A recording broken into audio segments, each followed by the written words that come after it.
Engraçado É o Kim Bonner? falar uma coisa e na hora H fazer outra. MBL apoia Centrão vulgo eleições SP, né? Agora me falei apoiando o Irã. Fala a verdade, Kim. Você é de centro ou deve muito ao MBL? Eu sou de centro? Por que eu sou de centro? Sei lá, pô. Fala uma posição de centro minha. Fala uma vez que eu vendi meu voto pro governo em troca de um cargo. Eu não me elejo com cargo. Eu não me elejo com emenda. O povo está cagando pra... Eu tenho 40 milhões de reais de emendas impositivas que eu recebo, independentemente de votar com o governo, porque são emendas impositivas individuais, e ninguém liga pras minhas emendas. Elas me dão um voto sequer. Chega numa eleição e fala, eu vou votar no Kim. Ah, é? Por causa de qual obra que ele fez? Fala, obra? Ah, é qual que é o hospital que ele ajudou? Pô, mandei dezenas de milhões de reais pro Hospital do Amor, lá de Barretos, de câncer. Pro Hospital de Base de Rio Preto. Pro HC da Unicamp. Pro HC da USP. Tô construindo construindo o 15º Batalhão da Polícia Militar aqui em São Paulo. Ninguém liga. E assim, na minha opinião, não tem que ligar mesmo. Porque o deputado não tinha que executar emenda, não. Emenda é uma... É que eu uso muito a palavra aberração, preciso escolher outra. Emenda é uma excrescência do sistema político brasileiro. Quem tem que executar é o executivo. Excrescência é uma excelente palavra. Gostou? Gostei, cara. Você tem que usar mais mesmo. Melhor do que aberração. Ou pelo menos mais rebuscado que aberração, né? Mas o meu sentimento pede aberração. Essa daqui é só pra puxar o nosso saco. Olha que legal. Leone Pizzoli mandou R$20. Que dia no É o Enéas agora. Kim e Kim Kataguiri monstros. Kim, fala um pouco sobre o início do partido e sobre o que se espera para 2026 financeiramente. Não, financeiramente ou economicamente? Ah, deve ser economicamente, vai. Não, o partido é o seguinte, o Partido Missão será o primeiro partido a surgir com a legislação extremamente restrita que nós temos agora, que coloca um prazo máximo de 2 anos para você formar o seu partido, senão você perde absolutamente todas as centenas de milhares de assinaturas que você tem que coletar.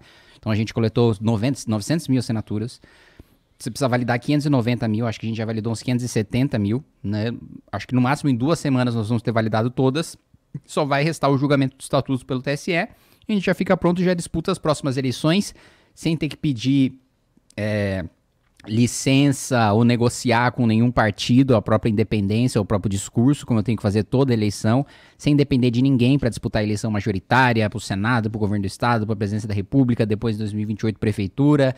Então a gente vai ter um projeto próprio, a gente vai ter a nossa casa própria, a gente vai ter a oportunidade de implementar o nosso projeto institucionalmente, nacionalmente, em todo o Brasil, e isso é muito bom. Parece ter um passo de liberdade mesmo, de liberdade ideológica. Isso, né? Isso. Porque assim, a gente sempre pôde, né, e sempre foi uma cláusula ali, uma condição sine qua non pra gente disputar as eleições nos partidos, ter independência, poder falar o que a gente quiser e votar como a gente quiser. Eu mesmo, muitas vezes, uso o tempo de liderança do próprio partido pra falar contra a posição do meu partido, né, e a bancada é ok com isso porque entende que é assim, eu negociei desde o início, sempre fui muito transparente, né.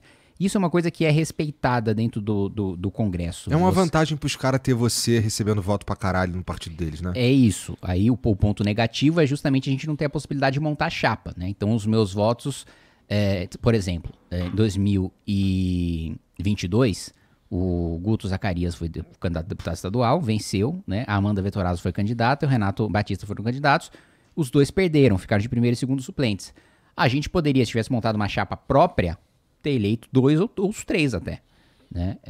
Da mesma maneira para deputado federal, eu acho que a gente pode, com o Partido Missão, sair de São Paulo com 3 deputados federais, com uma chapa própria, né? Só de né, integrantes da missão, só de quadros que vieram aí do MBL ou que, enfim, estão alinhados com as nossas ideias e vêm para o partido, né?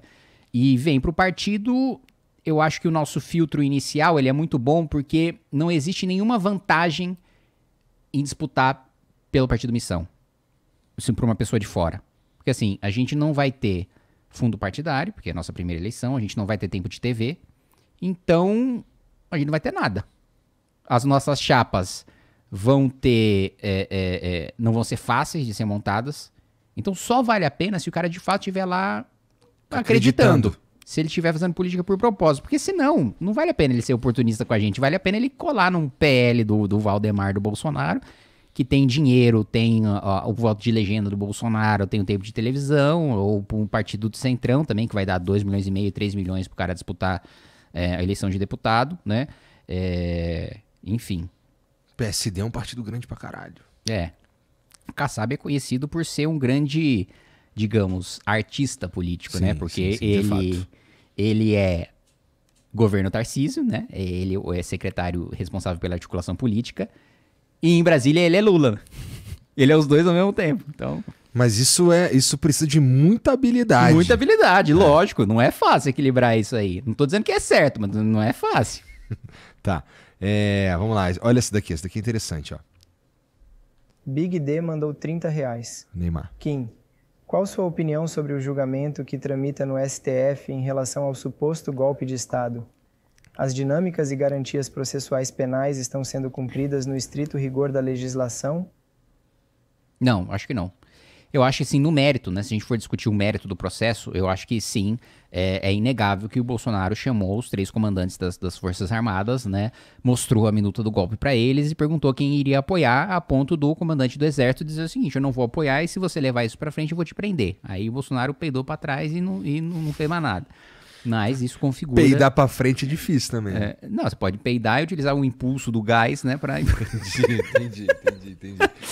Mas, independentemente disso, enfim, acho que houve a tentativa sim. Mas o processo não respeita garantias. Vamos lá, acho que uma das coisas mais patentes, assim, é ele ser julgado por uma turma, né? Ele é um ex-presidente da República e se o entendimento do Supremo... Vamos lá, o entendimento do Supremo já mudou casuisticamente, né? Porque antes o entendimento era de que o foro privilegiado era restrito. Se o foro privilegiado é restrito... Isso significa que quem é julgado pelo Supremo Tribunal Federal em razão do seu cargo, a partir do momento que não está mais no cargo, não é mais julgado pelo Supremo, vai para a primeira instância. Uhum. Segundo esse entendimento do Supremo, né, que durou muito tempo, Bolsonaro e outros ex-ministros e etc., e quem não ganhou a eleição e faz parte do processo, deveria ser julgado na primeira instância. Bom, o Supremo muda de entendimento, entende que em razão da relevância e etc., né, você pode responder com o foro que era o competente à época em que você exercia o cargo.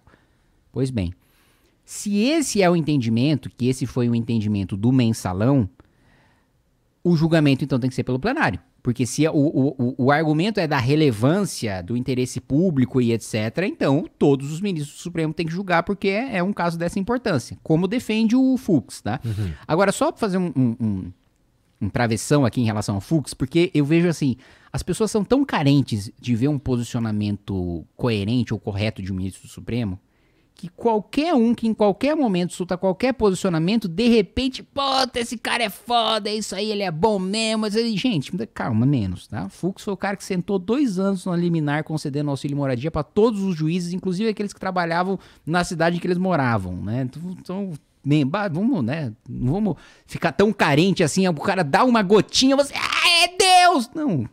Pô. Basicamente, o que tu tá falando é que o certo era o Bolsonaro ser julgado pela primeira instância. Ou pelo plenário do Supremo. Tá. Levando em consideração que o que eles estão argumentando era o foro da época. De presidente da República. E a relevância do caso, plenário, né, turma? Entendi.